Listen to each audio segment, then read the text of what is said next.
experience ng ating mga commuters from the time they step out of their homes. No?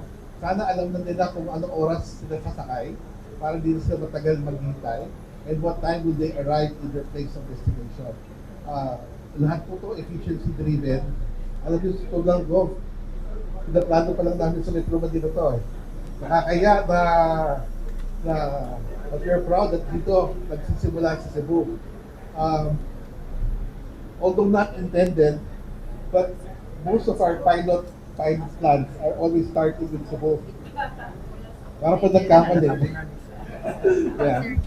So, but our experience in Cebu is that it is easier to implement. The people are more kind to us if we make a mistake, and very cooperative po.